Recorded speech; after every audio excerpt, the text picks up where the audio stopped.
우리가 함께 볼 하나님의 말씀 잠언 23장 17절과 18절 말씀입니다. 잠언 23장 17절과 18절 말씀. 한 목소리로 합독하도록 하겠습니다. 내 마음으로 죄인의 형통을 부러워하지 말고 항상 여호와를 경외하라. 정령이 내 장래가 있겠고 내 소망이 끊어지지 아니하리라. 아멘. 아멘. 보통은 성탄절 이후에 주일이 이렇게 다시 돌아오지 않아서 성탄절 때 새해 인사까지 다 같이 하는 경우들이 굉장히 많았는데, 우리는 이제 31일 날이 또 마지막 주일이다 보니까 오늘이 이제 새해 인사를 해야 되는 그런 날입니다. 옆 사람 한 분 바라보면서 새해 복 많이 받으라고. 새해 복 많이 받으세요.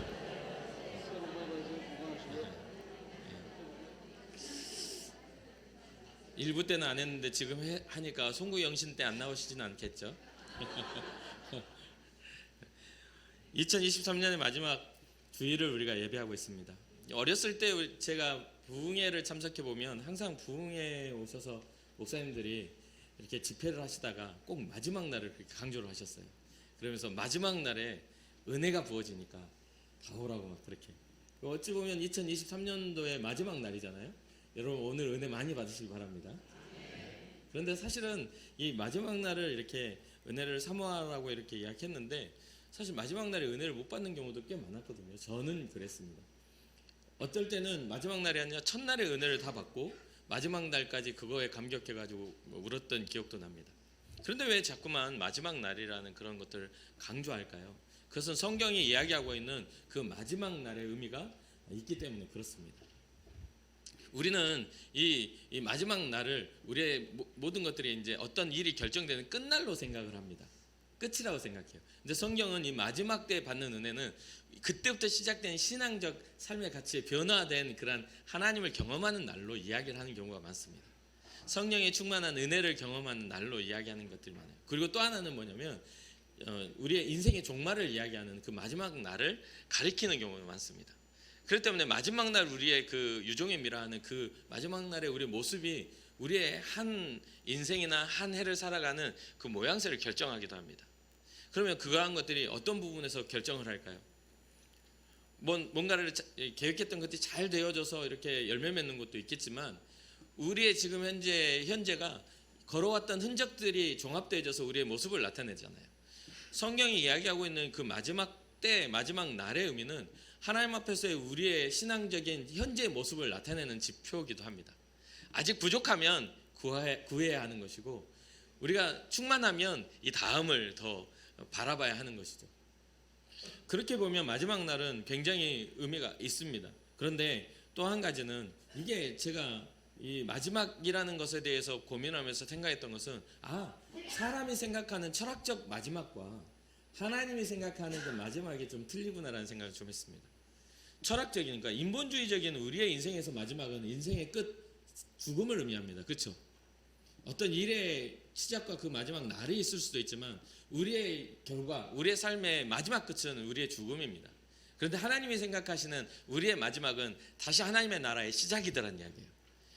우리가 생각한 철학으로는 죽음을 의미하지만 신학으로는 하나님을 우리가 이해한다면 그것은 바로 새로운 하나님과의 시작을 의미하는 날. 그래서 그 마지막에 대한 그 은혜를 우리는 꼭 생각해 보아야 하겠습니다. 그러니 오늘 2023년도를 여러분들이 되돌아보면서 살아왔다는 그런 인생을 되돌아보면서, 이게 2023년도의 마지막이지만 하나님과 다시 시작하는 2024년도를 맞이하는 시작의 날이 되기를 주님의 이름으로 축복합니다. 마지막이라는 단어의 의미는 작지 않습니다. 모든 시작이 있으면 끝이 있듯이 마지막이라는 단어에는 시간의 흐름이 이렇게 담겨있기 때문이죠. 인생의 깊은 철학이 그 안에 담겨있고 그 끝에 우리가 도달해야 할 목적지가 있기 때문에 작은 마지막 날은 이 작은 의미가 아닙니다. 요한복음 6장 39절을 보면 마지막 날에 대한 하나님의 뜻이 정확하게 표현됩니다. 나를 보내신 이의 뜻은 내게 주신 자 중에 내가 하나도 잃어버리지 아니하고 마지막 날에 다시 살리는 이것이니라. 살린다라는 것은 무엇입니까? 죽었기 때문이죠. 부활의 영광. 하나님이 우리를 바라보시는 그 마지막 날은 우리가 생각하는 우리의 인생의 끝이 아닙니다. 모든 인류의 끝을 의미해요. 하나님의 계획의 완성을 의미하죠. 사랑하는 성도 여러분, 여러분들의 신앙의 방향성이 이 땅만 바라보는 신앙이 되지 않기를 주님의 이름으로 축복합니다. 기껏해야 정말 힘있게 살아가는 그 시간, 그 짧은 그 시간 때문에 여러분들 인생의 그런 모든 방향성을 다 결정하고 거기서 마무리 짓지 마세요. 기껏해야 얼마 누리지도 못할 그런 세상적인 그런 건강과 물질과 그런 관계 때문에 하나님과의 관계를 망치지 말라는 이야기죠. 그래서 히브리서 9장 27절에 이렇게 이야기하죠. 한 번 죽는 것은 사람에게 정해진 것이요 그 후에는 심판이 있다고요. 이것은 우리가 개입할 수 있는 영역이 아닙니다. 정해놓은 그 하나님의 법칙은 우리가 개입할 수가 없어요. 한 번 죽는 것은 그 어떤 사람도 이것을 벗어날 수가 없습니다. 왜요? 요즘에 이제 100세 시대를 산다고 120세도 산다고 해요. 그러면 120세가 240세가 되고 480세가 되고 만약 나중에 아담과 하와의 범죄 이후에 1000년을 살았던 그 시간까지 간다면은 그러면은 우리가 얼마나 행복할까요? 죽지 못해 사는 인생이 아니라 가치 있게 사는 인생을 살아야 되는 거잖아요. 성경은 그 가치에 대해서 우리에게 가르쳐 주고 있는 것이지 않습니까? 근데 우리는요 꼭 죽지 못해 사는 인생들처럼 살려고 합니다. 하나님 그렇게 우리에게 말씀하시지 않는데도 불구하고 보십시오. 한 번 죽는 것은 우리에게 정해진 겁니다. 아이가 태어나서 자라나는 건 당연한 이치고 아이가 유년기를 지나고 청소년기를 지나고 청년기를 지나고 장년기, 중년기, 노년기 그리고 마지막에 황혼기까지 쭉 이렇게 갈 때에 우리의 인생이 이렇게 진행되어져 가는 것들을 누가 간섭할 수 있습니까? 나는 늙기 싫으니까 나는 안 늙을 거야. 그런다고 안 늙어집니까? 그것은 하나님이 정해놓으신 영역입니다. 창조의 영역이죠. 인생의 법칙의 영역이에요. 그런데 그러한 짧은 인생 속에서 그 이상을 바라보는 것도 하나님의 영역입니다. 죽는 것은 정해진 것이지만 그 위에 심판하시겠다는 것도 하나님의 영역이에요. 재미있는 그러한 이야기를 제가 잠깐 이렇게 보았는데 과학자들이 모여서 그런 어떤 창조나 이 진화론적인 창조를 이야기할 때 그런 이야기를 해요. 모든 것들은 그 거슬러 올라가다 보면 그 아무것도 없는 상태에서 뭔가 에너지가 생겨서 그것이 생겨나면서부터 변화가 일어나서 지금 우리의 진화가 일어났다고 이야기를 하는 거죠. 그래서 과학자들이 마지막에 자기네들이 밝혀내지 못한 영역들을 신적인 요소로 바라본다고 합니다. 뭐 그걸 밝힐 수가 없으니까요. 그건 하나의 추정에 불과하는 거니까 그 추정에 불과한 것 이상의 것들을 신적인 요소로 해요. 그런데 그 과학자들 대부분이 그 신적인 요소를 인격신이 아닌 그냥 신적 요소로만 본다고 합니다. 거기서 저는 굉장히 재밌는 걸 발견했어요.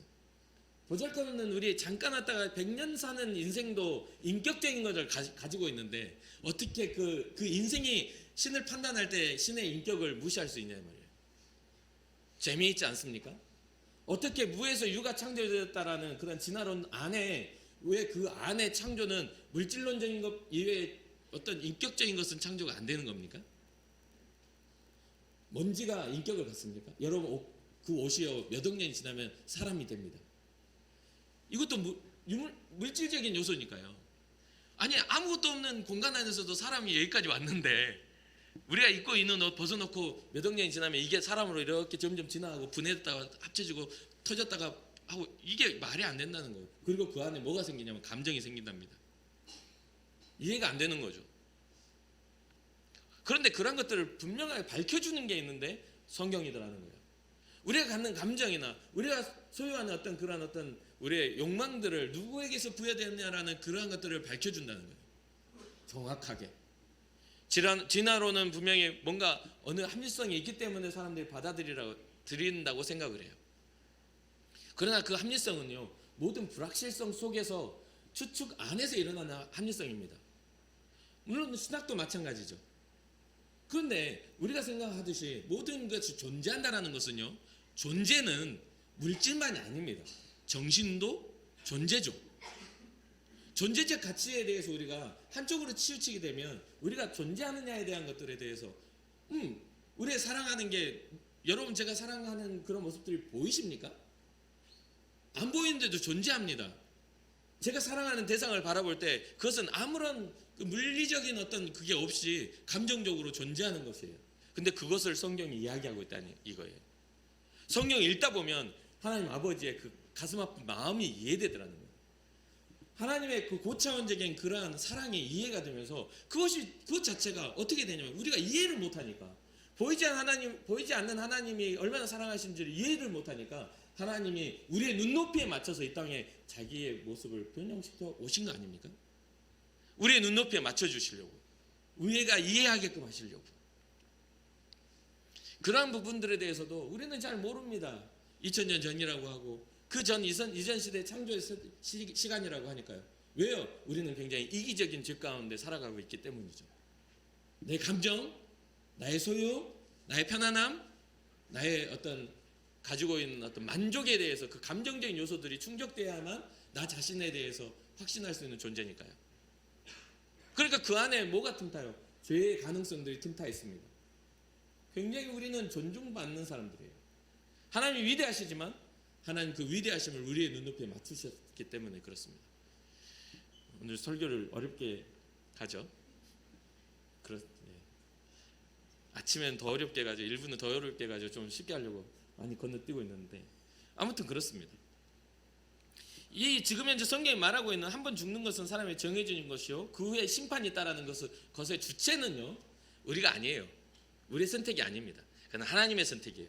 그것이 믿어지는 사람들, 그것이 통찰력 있게 깨달아지는 사람들이 신앙생활을 하는 겁니다. 그게 깨달아지지 않는 사람은 종교 행위를 하는 거예요.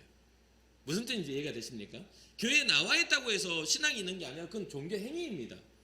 하나님의 주권이 인정되는 사람들이 신앙을 갖게 되는 거예요. 그런데 우리의 인생을 살아가면서 우리 마음대로 되는 것들이 얼마나 많습니까? 내가 낳은 내 자식도 내 마음대로 안 돼요. 그렇잖아요.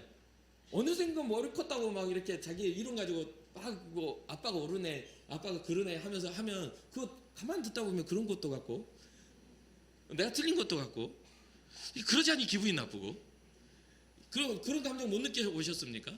뭐 음식을 결정할 때도 나는 이거 먹고 싶은데 자녀들이 아빠 나는 피자 그러면 그쪽으로 따라가는 게 부모잖아요. 근데 성경에도 그렇더라는 이야기예요. 근데 어떻게 하나님의 그 마음, 아버지의 마음은 이해가 안 되냐 이 말이죠. 우리가 요구하는 거 하나님의 뜻에 맞춰서 요구하는 게 몇 개나 됩니까?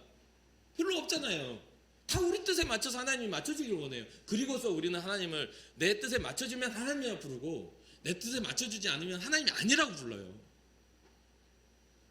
인간관계 안에서도 그런데 부모가 됐다는 그 자식 가진 죄라고 할 만큼 그러한 일들이 일어나는데 하나님 입장에서는 얼마나 그러냐 이 말이에요. 주권자가 온 우주와 온 세계의 창조주가 우리의 눈높이에 맞춰서 오셔서 이제 한 번 죽는 건 사람이 정해놓은 건데 나중에 심판할 거야 라는 그 말 자체를 나는 받아들이기 힘든데요 라고 하는 것이지 어떻게 이게 우리의 선택이냐 이 말이죠. 우리의 선택은 될 수가 없어요. 모든 우리의 선택의 결과는 하나님 앞에서 판단받게 될 것입니다. 그게 성경이 우리에게 말해주고 있는 진리예요. 믿음으로 걸을 것인가 믿지 않음으로 걸을 것인가 이게 성경이 이야기하고 있는 거예요. 그러니 여러분들의 아집에 사로잡지 않기를 정말 하나님 앞에 기도하시기를 주님으로 축복합니다. 이런 어떤 깊은 신앙적 통찰력을 갖지 못한다면 아마 이건 굉장히 어려운 이야기고 크게 와닿지 않을 것입니다. 어떤 사람도 그렇겠죠. 지금 하루를 살아가는 것도 진짜 힘겨워 죽겠는데 죽을 날을 내가 생각하고 마지막 날을 뭘 고민하겠냐고 그런 이야기를 하는 사람도 만나본 적이 있습니다. 그렇지만 많은 인생의 선배들이 걸어간 길 아닙니까? 누구도 피할 수 없는 길이었잖아요. 그러다 보니까 성경을 보니까 천년을 살았던 시대에 무드셀라가 969세를 살고 그리고 노아의 때 노아 홍수를 통해서 하나님이 1차 심판을 했는데 여러분 100년 사는데도 이렇게 죄를 많이 짓는데 1000년을 살면 얼마나 많은 죄가 일어나겠습니까? 상상이나 됩니까? 이영감은 죽지도 않아. 아니 30년 같이 사는 것도 힘들어 죽겠는데 뭔가 좀 복된 만남으로 부모면 괜찮은데 뭔가 폭력적인 부모를 만나면 아주 이건 끔찍한 일 아닙니까? 1000년을 같이 살아야 돼. 미치고 환장할 노릇이죠. 그러면 여러분 생각해 보세요. 지금의 우리의 가능성들 우리가 과학 시대에 살고 있으니까 우리가 굉장히 뭔가 이렇게 고차원적인 시대에 살고 있다고 생각을 합니다. 뭐 날아다니는 비행기도 있고 막 여러 가지 과학적인 발달들이 일어났으니까요. 그런데 여러분들의 인생을 여러분들이 스스로 돌아보면 고창은 계신가요? 누군가가 정말 천재적인 사람들이나 인생에 어떤 흔적을 남겨서 우리의 삶의 변혁을 일으키는 그러한 위대한 사람들이 흔적을 남겨놓고 인생을 떠나간 겁니다. 그리고 그걸 우리는 누리고만 살고 있는데도 우리는 교만해요. 그들이 발견해온 과학 속에서 하나님을 잃어버리고 살면서도 우리는 교만하게 살아요. 결국은 그 모든 것들에 하나님을 부정하는 것에는요, 사람의 교만이 담겨 있는 겁니다. 중심이 사람에게 있는 거죠. 그게 무엇입니까? 바로 선악과 앞에 선 사람의 심성이에요. 아담과 하와가 하나님을 벗어나려고 했던 그런 마음이란 말입니다. 하나님이 없이도 하나님과 같이 되는 우리, 하나님과 같은 판단을 하는 우리. 근데 오늘날 우리가 그렇게 살아가고 있지 않습니까? 하나님이 없이도 하나님을 판단하는 우리. 과연 다음에 하나님의 이름을 우리가 정하고, 과연 하나님의 일하심도 우리가 정해야만 하는, 내가 원하는 것을 이루시는 이가 하나님이라는 그런 착각들 말이죠. 얼마나 교만한 일입니까?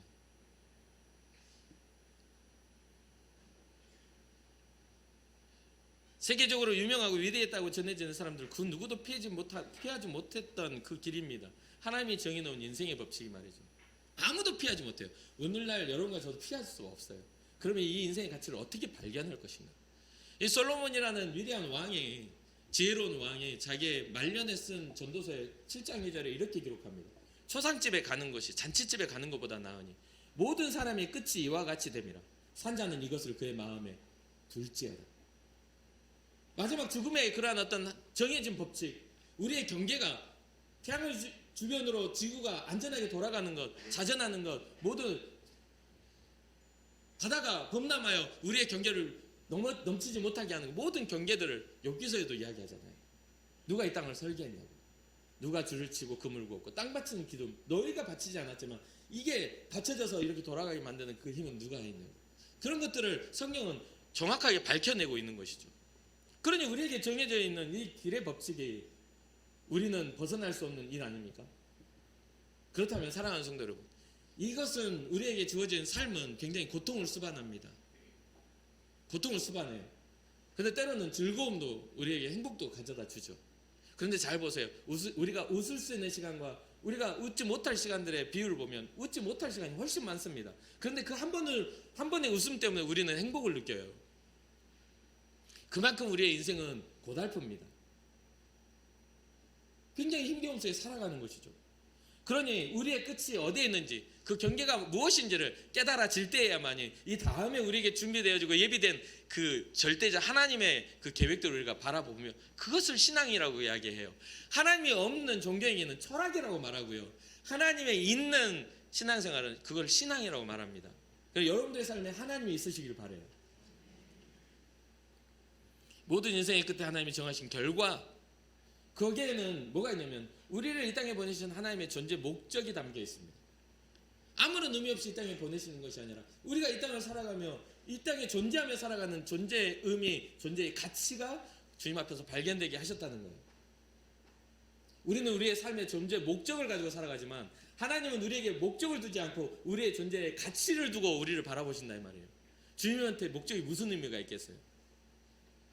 주님에게는 모든 게 성취인데 성취의 그 달성이 무슨 의미가 있겠냐 이 말이에요.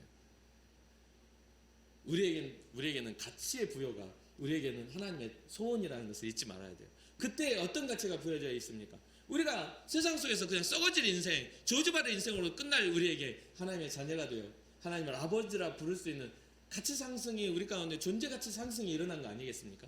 그게 바로 신앙이에요. 여러분들이 2023년을 마무리하면서 이 자리에 나와 종교 행위가 아니라 하나님을 아버지라 부를 때 우리가 하나님의 자녀가 되는 가치가 부여되었음을 잊지 마시기 바라요.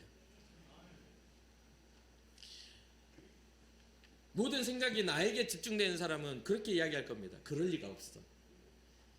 하나님은 심판하실 리가 없어. 사랑이신데 내가 하나님 믿는다고 이야기는 했잖아. 근데 믿는다고 말은 하지만 믿는 삶은 아닌걸요.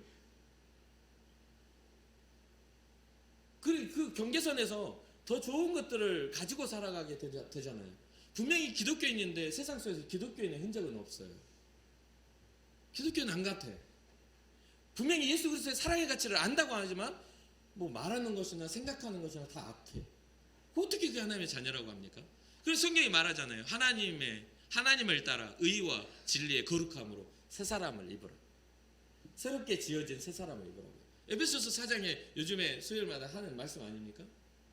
주님의 의, 주님의 뜻을 따라 주님의 진리, 우리에게 주신 그 진리의 가치를 따라 거룩함에 이르는 것. 그러니까 우리는 하나님을 닮았다는 그 가치의 그런 변화가 일어났다는 것은 하나님과 같이 거룩하게 되는 하나님의 자녀로서의 가치 회복이 일어나야 되는 것입니다. 그러면서 오늘 이제 본문을 좀 이렇게 설명을 해드릴게요. 이게 뭐냐면요, 네 마음으로 죄인의 형통을 부러워하지 말고. 죄인들의 형통이라는 것은 성경이 말하는 죄인은 어떤 폐악질을 하고 뭔가 도둑질을 하고 강도짓을 하는 그러한 사람들이 아닙니다. 여기는 뭐냐면 여기서 말하는 죄인은 하나님이 없이 잘 사는 사람들이에요. 그 안에 모든 도덕적인 무너짐도 있겠죠. 하나님을 온전히 잘 섬기는 사람은 도덕적인 가치도 가질 수밖에 없습니다. 왜? 하나님의 뜻이 성경을 통해 분명하게 우리에게 말해주고 있기 때문입니다. 하나님 없이 그냥 인생의 성공을 중심으로 살아가는 그 사람들의 형통을 부러워하지 마 라고 이야기하는 것이죠. 여기에는 두 가지의 이 정서에는 두 가지가 저는 존재하는 것 같아요.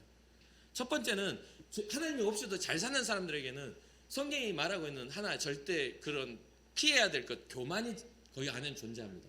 하나님이 없이도 나는 이제껏 잘 살아왔어. 하나님이 없어도 나는 성공의 법칙을 알아. 하나님이 없어도 내 인생은 풍족해라는 그런 자기 우월성이 있습니다.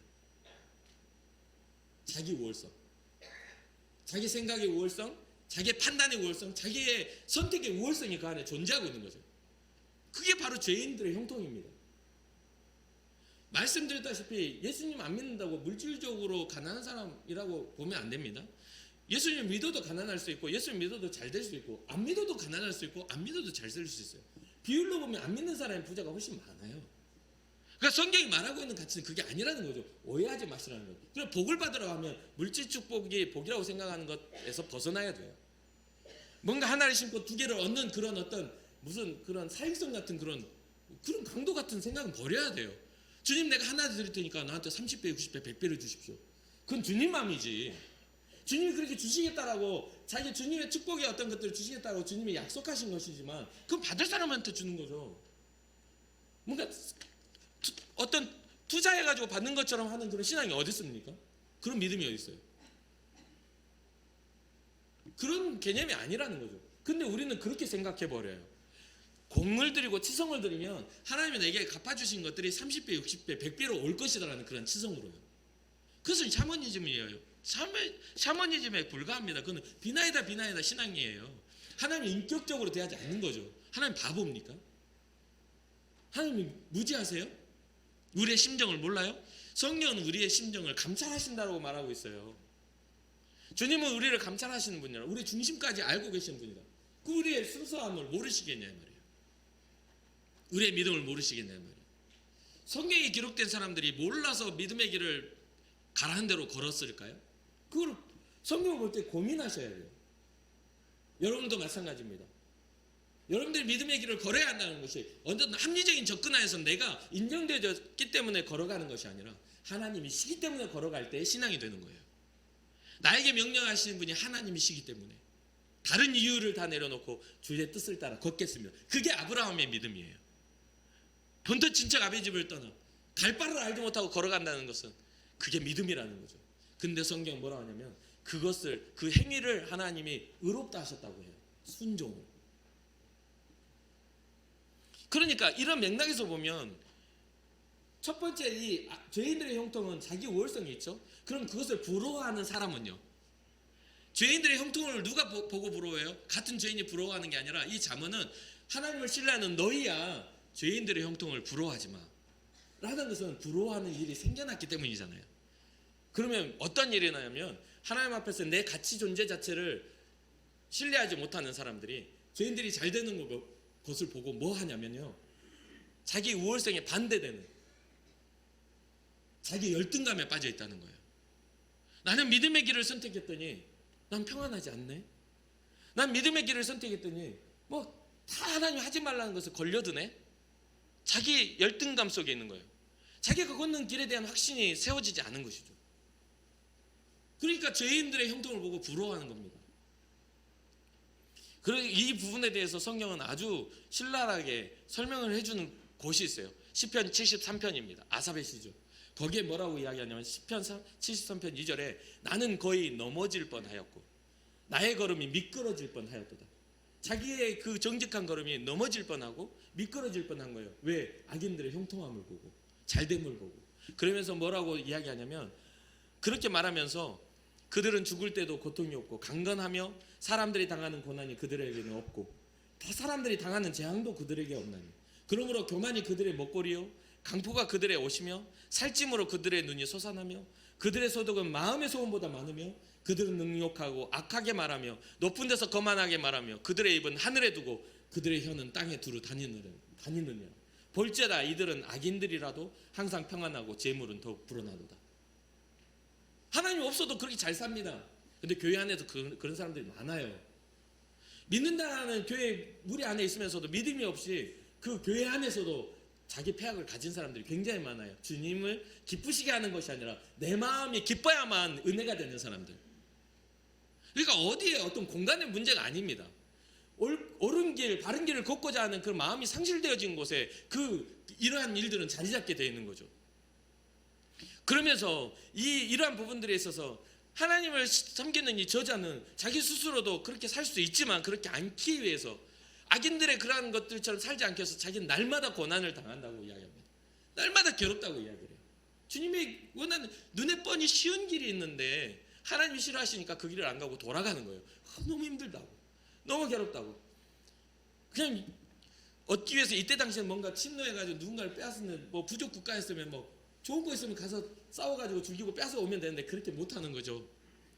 그러니까 여기에 있는 것들은 다 폐악질을 하고 악인들의 나쁜 짓을 해도 이들은 정말 눈이 솟아날 정도로 교만하고 목이 아주 그냥 고다 있어도 그들은 평안한 것들에 대해서 부러워함으로 인해서 넘어질 뻔하고 미끄러질 뻔했다라는 그런 고백을 한 것이죠.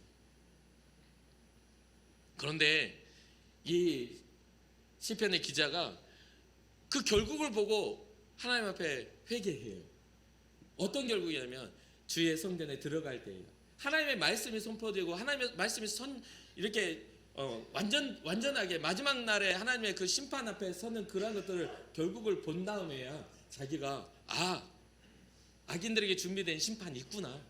한 번 죽는 것은 사람에게 정해진 것이요 그 이후에 심판이 있다는 그 말을 깨달은 후에야 자기가 그걸 알게 됐다는 거예요. 그러면서 뭐라고 하냐면 주여 사람이 깬 후에 꿈을 무시하듯이 주께서 깨신 후에는 그들의 형상을 멸시하리이다. 악인들은 인생 중에 있어서 짧게 사는 그동안은 잘 살지 몰라도 주님의 날에 임할 때는 하나님 그 사람의 가치 존재 자체를 멸시하실 거라는 것을 깨닫게 된 것입니다. 그러니 인생의 착각을 가지고는 죽음까지 잘 살면 되지만 우리의 신앙을 가지고는 죽음 이후의 생을 우리는 바라봐야 하는 존재인 것이죠. 하나님은 잊어버리지 않으시는 분이니까. 그것이 깨달아지지 않는다면 교회 생활 참 힘들지 않습니까? 다들 놀러 가고 뭐 이렇게 주말이라 하면은 막 이렇게 편하게 있는데 여기 와가지고 목사님 설교 들을 때 맨날 졸리고 오래 신앙생활을 다 아는 소리 하는데 맨날 눈이 감기고 그래서 한참 졸다가 일어났는데 아직도 하고 있어. 끝이 안 나 있어. 아까 한 이야기 같은데 또 하시네. 내가 잠깐 졸았나? 하면 한 10분 지나가 있고. 그런 거 경험 안 해보셨어요? 얼마나 힘들게 삽니까 그게. 뭔가 치성을 들고 공을 들여야만 신앙인 것처럼 생각하는 그런 두려움들이, 그런 두려움이 여러분들의 신앙을 교회 안으로 이끌어오는 건 아닙니까? 사랑하는 성도 여러분, 우리는 그런 마음으로 주님 앞에 설 것이 아니에요. 주님이 우리의 가치를 높이시기 위해서 행하신 일들을 바라보며 우리는 기쁨과 감사함으로 주님 앞에 나아가야 되는 것입니다. 그런데도요, 자녀가 부모를 공경함 같이 우리도 하나님을 공경하는 마음이 있어야 되잖아요. 가끔은 그런 이야기를 해요. 아들과 제가 또 자녀들과 제가 이야기를 자주 하지만 가끔은 너무 친해지면 이 무례함이 다가올 때가 있거든요. 무례해. 그러면 제가 그래요. 잘 봐봐. 아빠야. 얘야 정신 차릴래? 진짜 그렇게 이야기한 적이 있어요. 정신 차려. 눈 똑바로 떠. 넌 눈이 뒤집히려고 그런다. 이렇게. 우리의 신앙이 그럴 때가 있어요. 삶에서 힘겨움을 겪으면 하나님을 향해서 너무 무례해지는 거예요. 당신이 하나님이면 이런 식으로 와가지고 기도 같지 않은 그런 기도를 하고 있어요. 근데 세상에 그러한 사람들이 꽤 많습니다. 뭔가 빚쟁이 빚받듯이 와가지고 막 원망을 쏟아내는 그런. 그런데 하나님이 우리에게 지불하신 것 같이는 정말 말할 수 없어요. 우리는 완성된 사랑 앞에 서 있는 것을 잊지 말아야 됩니다. 오늘 본문에서 죄인의 형통을 부러워하지 말라는 그 말, 자기 우월성과 자기 열등감에서 믿는 자야 벗어나. 죄인들은 우월한 게 아니야. 그 결국은 정해져 있는 심판 앞에 있어. 너희들은 열등한 게 아니야. 너희들에게 주어진 영광은 너무나 아름다워. 이게 이제 뒤바뀌어야 되는 거잖아요. 그러면서 하는 말이 항상 여호와를 경외하라. 그 일을 행하신 하나님에 대해서 너희들은 경배하라. 너희들은 하나님을 찬양하라. 이 안에 그것을 깨닫게 되면 이게 신앙이 되는 겁니다. 그리고 18절에 뭐라고 합니까? 정령이 내 장래가 거기에 있어. 네 소망이 끊어지지 않을 거야 라고 하나님 약속하고 계시다라는 것이죠. 사랑하는 성도 여러분, 2023년도에 여러분 성공적인 삶을 사셨습니까? 아니면 혹시 너무 힘겨운 생활 속에서 실패하는 그런 막 실패한 것 같은 느낌입니까? 그럴 필요 없어요. 성공해봤자 세상에서 바로 왔을 때 사람의 성공이고요, 실패해봤자 사람의 실패예요. 우리 하나님은 여전히 승리하시는 분이에요. 우리를 구원하실 그 하나님은 여전히 일하시고 계시고요, 우리를 존귀하게 하실 그런 역사를 이루어가고 계십니다. 여러분들 하나님의 부름받은 하나님의 자녀입니다. 내가 너를 지명하여 불렀으니 넌 내 거야 라고 하는 거예요. 그래서 마지막으로 말라기 말씀을 들고 마무리하려고 합니다. 말라기 3장 14절 18절 말씀에 이렇게 기록해요. 이는 너희가 말하기를, 이는 믿지 않는 사람들이 말하기를 하나님을 섬기는 것이 헛되니 만군의 여호와 앞에서 그의 명령을 지키며 슬프게 행하는 것이 무엇이 유익하랴. 제 말씀을 지키려고 하니까 너무 슬퍼지는 거예요. 너무 그런 거예요. 악인들이, 하나님 모르는 사람은 그렇게 무슨 의미가 있어 그렇게 사는 게. 그러면서 15절 뭐라 하냐면 지금 우리는 교만한 자가 복되다 하며 악을 행하는 자가 번성하며 하나님을 시험하는 자가 화를 면한다 하노라. 악인들이 이렇게 이야기를 해요. 이게 첫 번째 유형의 사람입니다. 이게 바로 악인들의 형통을 이뤄가는 사람들이에요. 그런데 두 번째, 그것을 부러워하지 않을 신앙자들, 그 이야기가 16절에 나와요. 그때 여호와를 경외하는 자들이 피차에 말하며, 여호와께서 그것을 분명히 들으셨어. 너희 분명히 들으시고 여호와를 경외하는 자와 그 이름을 존중히 여기는 자를 위하여 여호와 앞에 있는 기념책에 기록하여 하셨느니라. 기록하여 놓으셨느니라. 만군의 여호와가 이르노라. 나는 내가 정한 날에 그들을 나의 특별한 소유로 삼을 것이요 또 사람이 자기를 섬기는 아들을 아낌같이 내가 그들을 아끼리라. 하나님이 없다는 사람들은 하나님 때문에 살아가는 것들 괴롭다고 말합니다. 그렇게 살면은 삶이 실패라고 이야기해요. 그런데 그렇게 무익한 말들을 하는 것들을 하나님이 듣고 계시면서 내가 정한 날에 나의 소유를 삼을 것이고 나를 섬기는 것 같은 그 아들과 같이 너를 아끼게 될 거야. 그렇게 이야기하고 계시다는 거예요. 그럼 완전히 해석이 달라지는 거 아닙니까? 좀 불편하게 살아도 돼요. 주님 앞에서의 생명 얻는 일에 좀 불편한 대가 지불해도 상관없습니다. 여러분 작은 거 얻는데도 얼마나 말 잘 듣는 줄 아세요? 우리 애들이 요즘에 이제 알바를 막 한다고 막 방학해가지고 생전 처음으로 막 알바하는데 막 정해진 시간 막 맞춰가려고 막 난리 쳐요. 교회에서 목사님이나 사역자들이 만나자 하면 늦게 오면서 늘어지게 침 흘리고 자다가 늦었어요 이러면서 알바 마치려면요 장난 아니에요. 시급 10,000원 받으려고 하면서 난리를 쳐요 아주 그냥. 그러면서 좀 늦었다가 아빠 나 좀 데려다 줘요. 아니 그것 때문에 내가 데려다 주면서 혼자 생각하죠. 참 그냥 10,000원 주고 가지 말라 할까? 별로 가치 없는 것에는 막 쏟아부어요. 근데 가치 있는 것에서는 막 무너지는 거죠. 그러면서 밖에서 일하고 막 힘들게 일하고 거기서 웃으면서 불판 갈아주면서 아이고 그래 막 아주 그냥 말도 안 되는 사람들 만나가지고 막 와가지고 이상한 사람이 있었다고 하면서 그러면서 거기 다 비유 맞춰놓고 집에 와서는 짜증 부려. 그게 우리의 삶이잖아요. 왜 그렇죠? 아빠 엄마는 이해를 해주니까, 사랑해주니까. 거기 밥 먹으러 온 사람은 사랑은 안 해줘요. 우리 인생이 그렇습니다. 주님 앞에 나아가면 우리는 투정을 해도 주님은 나를 사랑하시지만 주님 없는 인생을 살아가면 마귀는 우리를 사랑하지 않아요. 우리를 중독되게 만들고 우리 하나님 없는 인생이 잘 사는 것처럼 우리를 속여요. 마귀는 속이는 자니까. 그런데 그게 좋다고, 가치 있는 세상에서 6일을 보내고 하루 하나님 앞에 나오는 것들은 가치 없게 와가지고 침 흘려가지고 오늘은 놀러 가느라고 피곤해서 못 나왔다고. 여기도 알바비를 좀 책정해가지고. 사랑하는 성도들, 이 지금 말라기에 수천 년 전에 기록되어 있던 이 말씀을 기억하십시오. 그때 당시에 사는 사람들의 가치가 없는 게 아니에요. 그들은 그들의 가치를 세웠고 수천 년을 살아갔던 사람들의 죄가 관영함으로 뭐가 일어났냐면 노아의 홍수의 심판이 일어난 겁니다. 그리고 그와 비슷한 죄가 관영해지는 상황 속에 우리는 이 시대를 말세라고 말하고 있는 거예요. 무슨 뜻인지 이해가 되시죠? 삶의 가치, 영혼의 가치, 영혼의 무게는요 똑같아요. 수천 년 전에 죽은 사람도 그 영혼의 무게는 똑같고요. 앞으로 태어날 인생들 어린 아이에 이르기까지 영혼의 무게는 똑같다는 이야기예요. 그러니 오늘 여러분들의 삶이 얼마나 가치 있는지 한번 옆 사람 쳐다보세요. 하나님의 형상입니다. 옆 사람 앉아있는 사람이 하나님이 살리시고자 한 대가를 지불한 하나님의 형상이란 말이에요. 제가 여러 번 말하죠. 그러니까 저주하는 입술을 멈추시고 미워하는 그런 생각들을 멈추세요. 하나님이 그 사람을 살리시기 위하여 십자가를 짊어지셨다는 거예요. 그러니 사랑하는 성도 여러분, 이제는 우리의 신앙적 가치가 뒤바뀌어야 됩니다. 세상에서 편하게 살아가는 것들이 우리를 영원한 안정감 있게 우리를 이끌어가지 않아요. 세상에서 좀 불편하여도 주님 앞에서 평안한 우리가 되기를 주님의 이름으로 축복합니다. 그러면서 마지막 이제 말라기 18절에 이렇게 말해요. 그때 너희가 돌아와서 의인과 악인을 분별하고 하나님을 섬기는 자와 섬기지 아니하는 자를 분별하리라. 이때가 마지막 날이 돼요.